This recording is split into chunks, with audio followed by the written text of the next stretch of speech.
That would be real life, wouldn't it? That is real life when you can see the washing in the background. Hello, everybody. We are on It's an Inside Job. I have been doing a couple of meetings up and recording with ladies who are, by habit, working at home because we're entrepreneurs. We work at home as coaches. And this is Michele Wilmot. So I want to introduce you to the very beautiful and very talented relationship expert that I have known for several years. And we have several funny conversations along the days.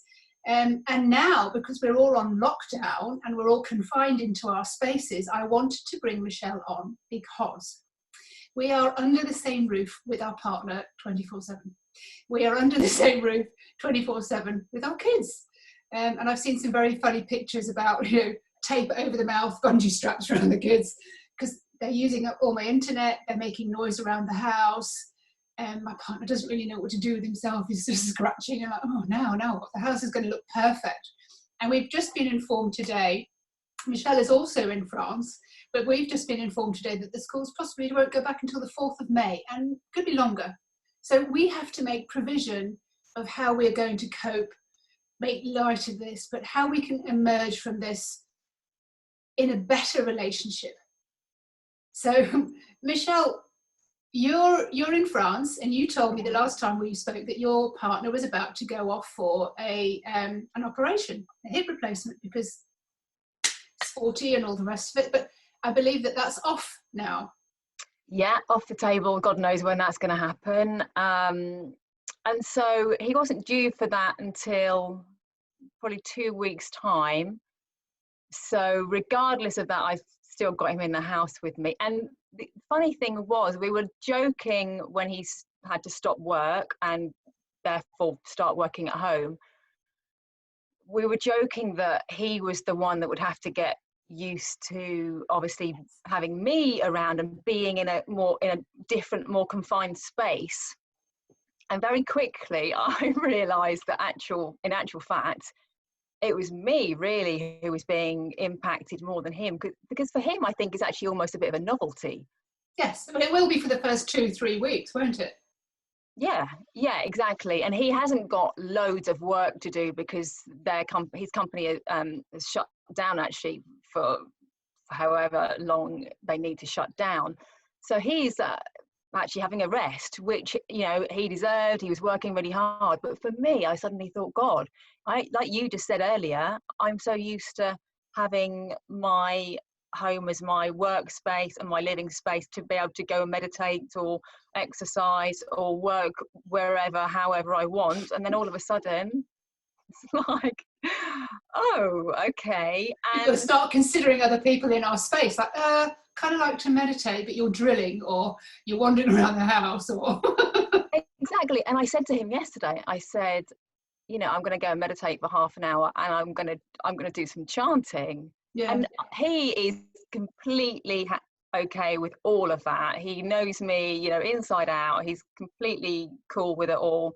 But there was that part of me that felt a bit strange. Not that I think he's going to laugh at me or anything, but just because normally I have that freedom to do it as and when I like. And so just to know that someone else is in the house with me. So we had a conversation around that. He's like, don't worry. And I'm not worried really, but it was still something just to put out there, to have a conversation around. This is what you're great at. I mean, I've known you for a while now, and you're in a brilliant relationship because you've made it that way. And the fact that you have really open communication about everything.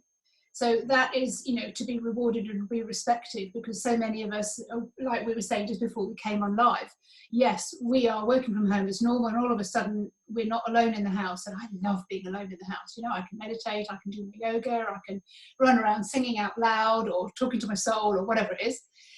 And, if you only see somebody maybe 2 hours a day at the end of the day, because your ships are passing the night or they're out, they come back late, and then, you go to bed, or it's, to do with family and dinner, you're not really alone. So you don't really have those in-depth times conversation, especially when you've got an awful lot of teenagers in the house. Sometimes we've got 4 boys in the house, like there's a lot of energy, a lot of male energy in our house. Yeah. So I wanted to ask you, what are some of the best ways that you can initiate a conversation? But I think that we're talking about structured dialogue, and obviously the less structured, more free-flowing dialogue. And I think at this moment in time, there is a real place for structured dialogue to bring that into the household on some level. Now, a lot of people don't like this because they don't like feeling like they have to sit down and talk properly to each other. But, you know, we can free flow around the structure. So, for example, you might like to have a conversation as a family or as a couple during dinner or after dinner, so, or in the morning if you eat breakfast together, and just check in with each other and just to see how things are going, just to have more than a conversation that is more than just small talk, what's going on in the world, like to really check in, to sort of say, how you doing, what are your plans for the day, this is what I've got going on, you know, and giving each other the extra information, just so that I suppose we know what the other person's doing and what's important to them, that we can support them in that, and we respect each other's values, boundaries. So I think actually there is a place for structured conversation. It doesn't have to be every day, but we can also bring an appreciation there. I mean, I think that's such a nice thing to do.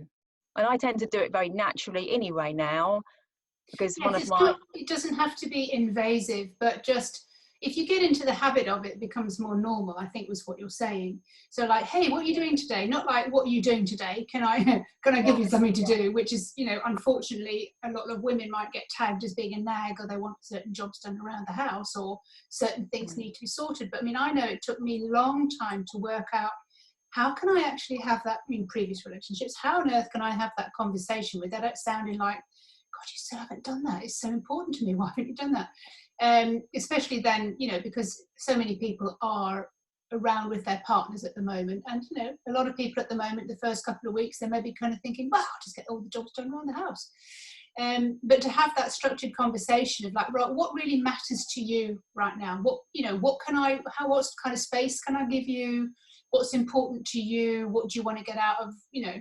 I mean, a lot of people, I imagine, might start thinking about their careers. They might start thinking about maybe they could do something different.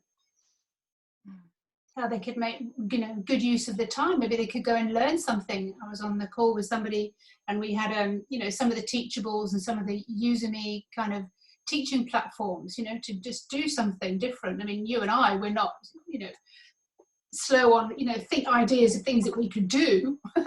We've always got things that we can do, but maybe some people are really at a loose end and they want to do that. Yeah, I think a couple of things coming up for me just after what you've just said, in relation to, firstly, if you're wanting things done around the house, and that's dynamic we can tend to get into if something's not done, either done at all or done according to our standards, and that tension that could and the tension obviously that can create the resentment sort of bubbling underneath the surface. I think that's a really interesting one, and I think, you know, it's of course never about the nagging. It's never about the nagging. That's how it comes out. And then obviously men start to feel emasculated. They start to feel like their partner is trying to control them. We have a mother-son type dynamic going on, which is not sexy. Not attractive. Not attractive.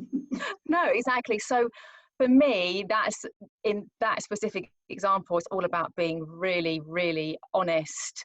And of course, that's quite scary for a lot of women. So for example, saying things like, you know, I'm noticing that I'm nagging you a lot about X, Y, Z. And I realize actually it's not about that issue. It's not about the fact that you aren't washing up or picking your pants up off the floor. It's about this for me. So for example, it's about, you know, I value having a tidy home, and if it's not like that to a certain level, that creates stress for me. So it would, you know, there's more to it. There's more to it. Sometimes there's anxiety underneath our nagging. We're fearful. Say, for example, a woman is trying to encourage her partner to eat more healthily and to look after themselves. She could have an underlying anxiety around health or value around health, and be concerned therefore that because her partner isn't looking after himself in the way she thinks he should be, therefore that has implications in terms of the future and long-term health and their family. And so they, you know, it can be nothing to do with the surface issue. It can cut quite deeply. So I think it's actually, I suppose, having the guts and being courageous enough to actually admit that and say, this is where it's coming from. And I would really appreciate having your support on this.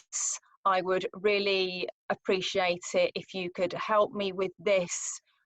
And perhaps we can have a conversation around this and decide on a way forward. What do you think? What do you think? What do you think? 4 words I think are so important to ask our partner. What do you think? And also using the words provide, support. It really helps me feel a sense of being supported. I feel provided for. I feel supported. I feel loved when you do that. A lot of these things come out of a woman sometimes feeling unappreciated. Now imagine that, you know, you're used to having your house in a certain way, and all of a sudden you've got like the whole family around you. There's like 10 times more mess in a house, which seems to fall often on the woman's shoulders. And because I coach mostly women, it's to do with the fact that they just feel unappreciated. And often it's because we aren't really appreciating ourselves, because we're not able to have those kind of conversations. There's a lot of techniques that I use, but I wonder what your feeling is about this, because I remember when I was going through relationship counselling, and one of the things I learned was it all is in how you ask. So for example, I was kind of saying, God, I mean, we need to paint that gate so that we can clean, sell the house. We need to get the shutters, we need to get this done, we need to get that done. I'm like, shit, do I have to do this myself? Or are you a man or a mouse? I mean, clearly at the time, not a very good way of going about this. But one of the things that sort of came with that's because I've been asking for 10 weeks on the line and nothing was happening and the weather was fine. And anyways, I was at the end of my tether. So one of the things that somebody was teaching me was, oh my God, I can't wait to see that gate painted. I can't wait. It's going to be looking so fantastic. Our house will have added so much value because the entrance will be just so fantastic. I can just imagine it now. It's all shining and gleaming, and we have the perfect gate to entrance into our house. It's going to make such a difference. Isn't that exciting? There's a different way sometimes to go about things. And it was really kind of men are from Mars, women from Venus, that kind of tack. But it was just something that someone else was teaching me. I was like, oh, right, okay. Because I'd taken on my communication skills, from my family. Clearly they weren't very good. And there are different ways to go about things. And I think sometimes we're just at a loss. How can we do this in a different way? Respecting ourselves, trying to make ourselves feel appreciated. But if things aren't being done, if our time isn't being respected, if our needs are not being respected, it weakens our resolve and we feel vulnerable. We do get into nagging, and resentment builds up. And once that resentment builds up, I mean, there are physical consequences that I talk about to do with resentment and anger in the body. So you said earlier on, I think this, or I think that. I think I would feel supported if we did this, this, and this in a different way. What are your thoughts about that? Just opening up a discussion. I mean, of course, there will be some people who we get so busy with children in the house. We get so busy with people going to work and going to school and all the rest of it that you lose the art of communication, especially with your loved one. And it's not sexy and it's not endearing when, one, you don't have any communication, because basically women, I wonder if you agree about this, our lovemaking starts during the day with our communication. We feel loved when we are communicated with, especially if you're in with the love languages, quality time, words of appreciation, touch. Whereas a man might come from something else. He might come from sort of service, fixing your car, or he might just think, well, I don't feel connected to you until we've had touch. And the woman's going, I don't want to touch you until I've had the words. You know, there's all this going around. So that was just popping into my head just then. So is there anything you want to help women with about communicating, to sort of how to start those kind of communications over as well? Just so it's just so much easier, so that we can communicate easier. Yeah. Sorry? It's a big subject. It is a massive subject, and I'm a big one for taking responsibility. It's my biggest tip that I can give anybody when it comes to relationships, in terms of taking full responsibility and full ownership for what's going on for us. And this does involve, you know, being vulnerable, but I think if you can embrace your vulnerability and take some risks in terms of expressing that, oh my God, you can transform a relationship so quickly, because also it puts you in a position of strength. I mean, I think a lot of people see vulnerability as a weakness and therefore try to suppress or hide that part of themselves that is more emotional. But actual fact, it puts you in a position of strength, because if you are expressing what's going on for you from a place of full ownership, and if the other person, if your partner dismisses that and he rejects you, or I don't know, is sarcastic, or tells you, yeah, he dismisses or rejects you on some level, that is where we get to put a strong boundary in for ourselves. So actually things become a lot clearer. So, you know, there are all these tactics out there, and it was interesting hearing you express that one about the gates. And I think that was interesting to hear, because I can see how that would work, especially if it comes from a genuine place. So your partner can actually get a sense of the impact that would have on you as a person, how that would help your life, help you feel better in yourself, help your life in so many ways. So I can see that, but I suppose those sort of tactics can be quite manipulative in some respect if they don't come from a genuine place. Mm-hmm. Which is I why think the whole energy, what you think, what you feel, if you're not congruent in everything, even if you're not aware of it, you kind of go, something's off there. It doesn't really feel like, I feel like I'm being pushed into a corner. So I totally agree. If you're doing something like that, it's just kind of like, what do you really feel? What do you really want out of this? What's your biggest desire? I wanted to ask you as well, because this was astounding to me when I learned it, because I came from a sort of a family that didn't really appreciate men. When I learned and I understood that men really want to serve the woman, and men really want to support their woman, not because she's feeble, not because she can't, but just a happy woman is such a great advert to a man. You just kind of think, oh my God, he must be doing so many things right because his woman is just so happy.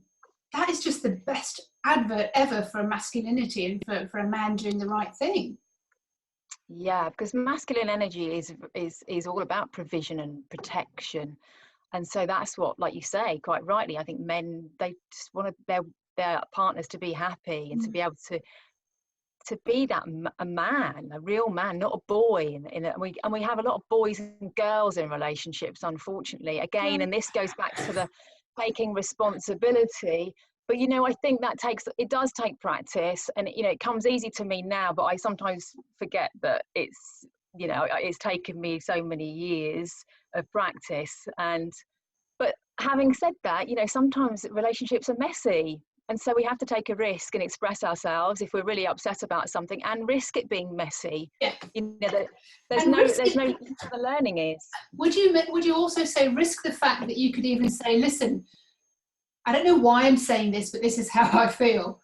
And I don't know where it's going to go, but I really want to be able to say it. But I mean, a mature relationship, I think, is a beautiful thing. And you'll agree with this because we've spoken about this before. The fact that you can be exactly who you are, you can be vulnerable, you can kind of go, I might change my opinion tomorrow, but at the moment I'm feeling, for some reason, something is really, really tearing me up inside, and I'm feeling absolutely hurt by this, because I haven't worked it out yet, but this is how it's coming out. It's coming out as rage, or it's coming out as emotional or crying or whatever, but it's something that you're working through.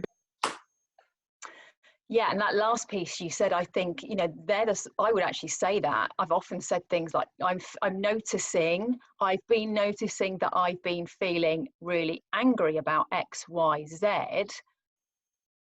you know, but it's my stuff. Yeah. It's my anger to deal with. But I just want you to know, because of course our partners pick up on it. They're not stupid. And So they it's going take to, it personally too. You know, if your woman's not happy, they take it personally. I mean, yeah, it's a huge sign of growth, isn't it? You mean, you talk about girls and boys being in relationships, and I totally agree with you. A lot of the ladies that I work with, and I say, are you ready to grow up? And they go, well, I'm in my 50s, of course I'm ready to grow up, or I am a grown up. I'm like, okay, well, we'll just start working and you tell me when you think you need to grow up. And it's not a detrimental thing. It's kind of like, how can you see this from a different perspective? Because I had a long conversation with one of my boys this week. He's 15, and he has this trait, and it's often seen as a masculine trait, that you always have to believe that you're right. okay. He's not changing, but he's not doing the way I think. I said, you're not the dad. You don't get to do that. And I said, it's one basic way that relationships break down is because one person feels that what they say and what they do and the way that they do things is the right way. But, you know, there is no right way. And by letting someone else be themselves, we have the saying in the house, sometimes the person you least imagine does the unimaginable. So that came from a film. I think it was to do with, you know, the big computer that they built in World War II. So that was it. Like, the people you least expect can sometimes do phenomenal things. But if you try and pigeonhole them and make them small and make your way right, then how on earth are they going to be different enough to do something amazing in the world that we don't even know exists yet? And yeah, and amazing within the relationship to show up in their own unique way, rather than placing all our expectations on them to show up and meet our needs. I mean, it's very entitled child, the fact that we expect our partner to be this, and they often say, you know, women expect their partners to be view their partners as a perfect woman. I mean, for a start, they're a male and they're never going to be perfect. And so we put all these expectations on them. And of course, it's very hard for them to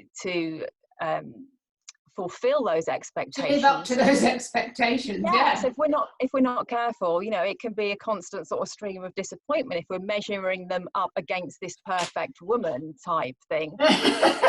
We don't like that.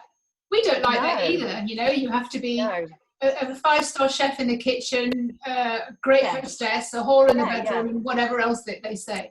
I mean, we could talk about this for absolute ever.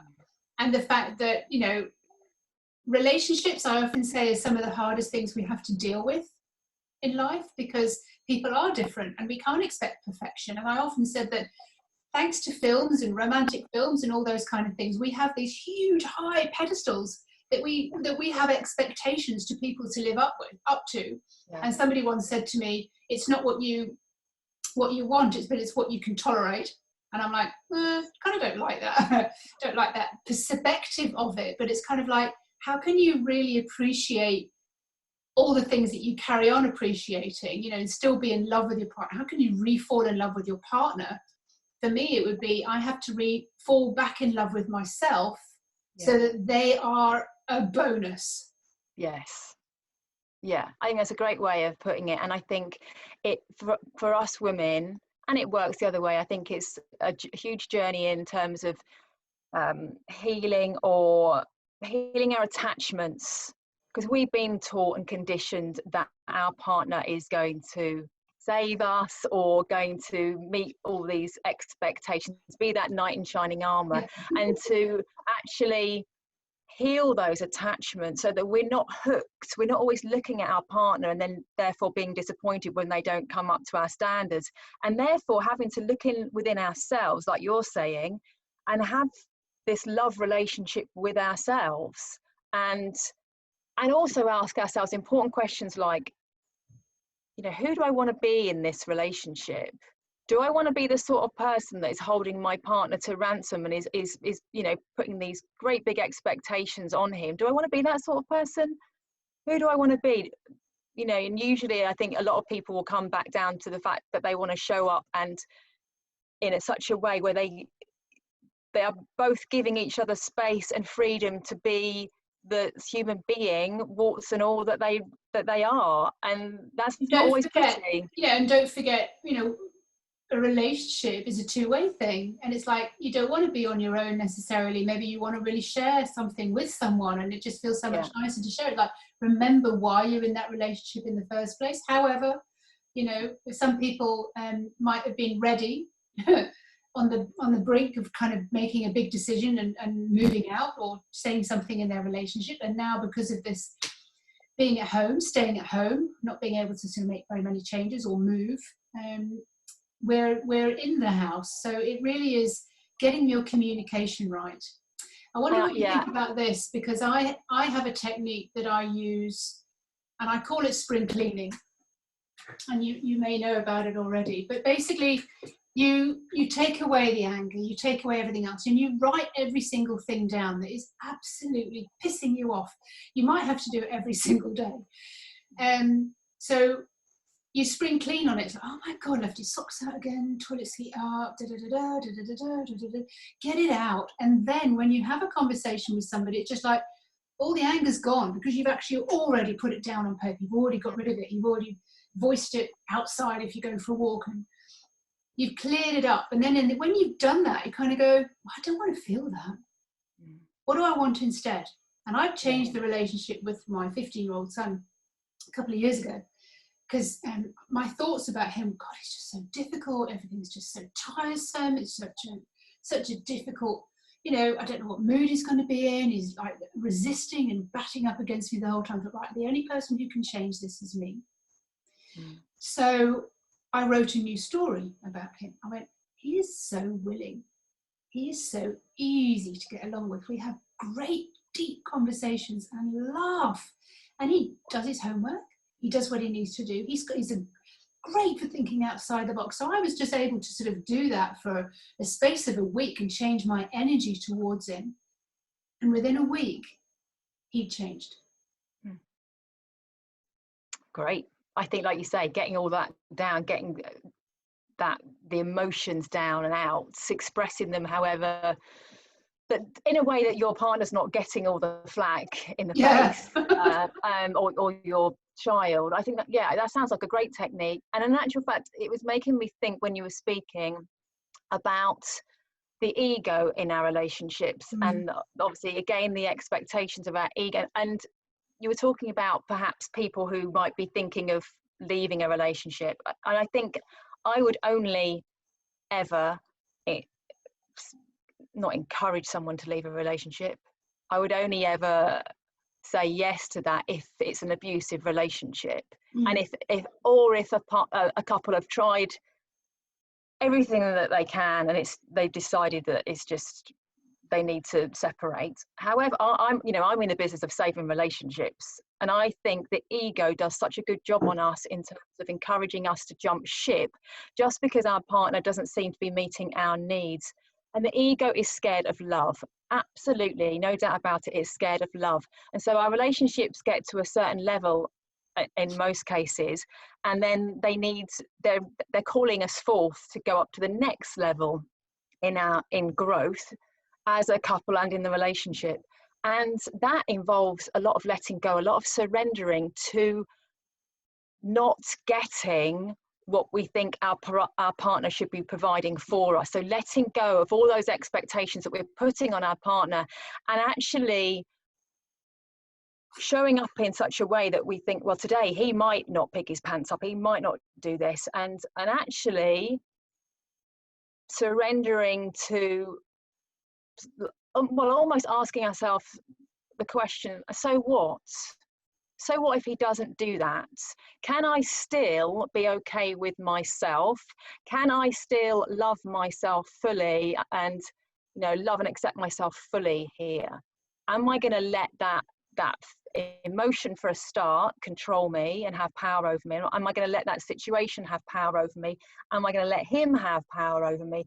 And I tell you what, when we start doing that and we start looking at it from that point of view, we get release so much of our baggage. But it is scary in the first place, because we're surrendering to not knowing what's going to happen. We're surrendering to not getting what we think we want in that moment. And so that's scary to the ego. But I tell you what, I think in my experience, that's when it comes back to giving our partners the space and the freedom to show up in a way that's unique, to create magic in the moment. And I'm not saying they're going to do that every time and it's all going to be this fantasy bed of roses type scenario, but when in essence we're not holding a gun to their head saying, you know. Well, I think, you know, a woman's disappointment in her man, if we're talking about partnership, is enough to sort of emasculate him. And Yeah, there's nothing sexy, there's nothing nice, and in the end he'll just go, well, sod you then, you know. And then there's no communication, and there's no physical touch, and there's no progression. But I'm so with you on the fact that you're going up to the next level of really experiencing love. And one of the scariest things I did when I met Alex, I made a promise to myself that I wanted to experience love no matter what. Better to have loved and lost than never to have loved at all, because I really wanted to experience what love was for me. And of course it keeps growing. You go through a rough patch and then it's kind of like, oh, that's what it was all about. But that whole thing of just keeping your heart open meant that I had to completely and utterly be satisfied, fulfilled in myself, so that he was just the bonus. Yeah. I was completely fulfilled and kind of go, well, so what? Yeah. It's not important. So what? And if something does, you know, open up a conversation, then being able to find a way to talk about it. It's difficult sometimes, especially if you come from a place when you're not used to talking about things like that. But it's doable, and it gets easier and easier and easier. Yeah, but, you know, as you up level, so it becomes harder again, and then it's like, oh, okay, oh, right, that's what it feels like. Oh, I like that even better. And I do think I get a lot of my female clients getting really frustrated, although I have had a couple of men say the same thing, so it's not always the case. They get very frustrated with having to initiate the conversations, because generally, you know, of course, men do find it more difficult to get in touch with their emotions and express themselves, and women are more overtly emotive and expressive like that. And so they can get quite frustrated with having to initiate conversations. But I always say, similar to what you just said, I almost say to them, well, so what if you're the one that wants that open communication and honesty? So what if you have to I've had to initiate pretty much all of those types of conversations with my husband. And yes, it did frustrate me to begin with, but it's like, if I want that, if I value that, then I have to show up and take a stand for it. If you want the change, you have to initiate the change that you want. Yeah. That's a great thing to leave it. Michele, you've given us so many different things to think about as we're all under one roof at the moment, and, you know, potentially going through difficult conversations, or, you know, needing to set boundaries and have different space and to be treated in a certain way, especially if one of you is working at home and the other one isn't, or making noise, all sorts of different things like that. But just being under somebody's feet, you know, for a length of time. So thank you so much. That was absolutely brilliant. You've given us great food for thought and things to actually sort of initiate conversations and sentences and phrases and things like that. So brilliant. If there's one last thing you want to leave us with, what would it be? Oh, okay. This did pop into my head. There's two things. Can I do two? What then?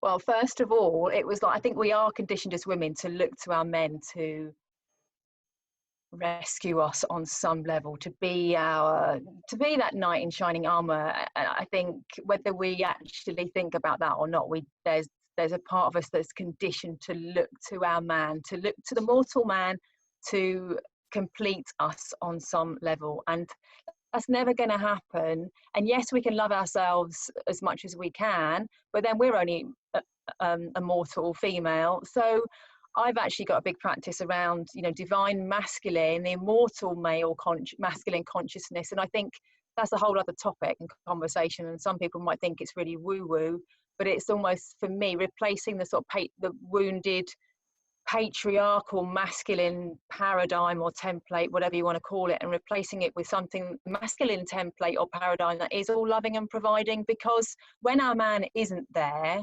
is not going to be there, cannot be there, is not available, then there is another masculine that is all providing, that we can draw on for that love in ourselves. I mean, I'm not religious, but this, I suppose, is the closest that I'm ever going to get to having, it's my own religion. Okay. And I think, you know, it's having that our own source of, what would you call it? What's the word? Faith? Yes, exactly. Yes. Outside, you know, so that we can have some faith outside of ourselves. And I'm not a supporter of the word of the universe. It's entirely up to you, but this is more of a masculine, you know, patriarchy is masculine, but it's corrupted, it's toxic, it's sexist, it's biased. And so what do we replace it with? Yeah, but we are moving out of that paradigm into another paradigm. All the work that I do is inside work, whether it's to do with changing your body, changing your cellular memory. It's all coming from the inside. Yeah. And of course, within all of us, and in our couples, we have the male and the female within all of us as well. And, you know, a lot of women that I work with, and I've been that myself, I became the more masculine one in the relationship because I was in so much responsibility. I always earned more. I always did more. So it's an interesting way of kind of viewing things. But yes, it's a faith and falling in love with yourself. Yeah. And the only other thing I was going to say really was, if you're going to initiate a conversation, to really try not to do it from a wounded place, from a victim place, because, or you end up being the bully, or you end up being the victim, and that is never going to go well. Because generally, that's why that spring cleaning beforehand kind of gets rid of all your angst and all your resentment. Just like, and take a time out. Take a time out as well. If you're having a conversation and it's not going well, one of you take a time out and say, look, I'm getting angry. I can feel myself, the tension's building up. I'm going to go and have some space, take some breaths, and it's okay with you. Can we have a conversation about this whenever? But also asking our partners for permission and availability. Are you available for a conversation? Because sometimes if they're on their computer and they're working, they're not available, they're not in the right headspace, and then we're expecting them to drop everything and pay us attention. No. One of the worst things a man can hear is, I want to talk to you. Oh. Yes. Yeah. Or by boys, anybody's like, I kind of want to talk to you later. I mean, I think that's okay, but it's the way we word it, you know. Yeah, exactly. I was just using that as a funny way of kind of like, it just sends them into panic and on the defensive. Yes, because it sounds like they've done something wrong already, doesn't it? Yes, I want to talk to you. I've got a bone to pick with you. Yeah, because you've been a bad boy. You have been a very, very, very bad boy. Well, I call myself a bad mum now anyway, so I've given up trying to be a good mum for several years. Well, I'm definitely not an expert on that, so hats off to you. Yeah, well, it's kind of fun. And I realised back when I was little, I wanted to have a big family, and I wanted to have 4 boys. And oh my God, be careful of what you wish for. Well, I just got a fur baby. Well, I've got fur babies and chicken babies and all sorts of things, and goldfish dying at the moment. Anyway, this is normal goings on in our families and in our homes. Thank you very much, Michele. I would love to speak to you again to go further into advice and things you've got to do with relation, because it is so valuable, whether you're talking to your partner, whether you're talking to parents, whether you're talking to children, any of these little nuggets, anything to get us through and cope better as we're under one roof. And as you said earlier, there's going to be a lot of angst with a lot of people under the same roof and in each other's company for potentially months on end. It's not a holiday. We are maybe going to be in this situation for a little while. So let's just learn new skills. Let's just come out of this and emerge in a better relationship than we went in. So thank you so much for your time today. And you're very welcome. I would love to invite you back in about a week's time. Okay, I look forward to it. Bye-bye. Thank you very much. Have a lovely day. You're welcome. Bye, darling. Bye.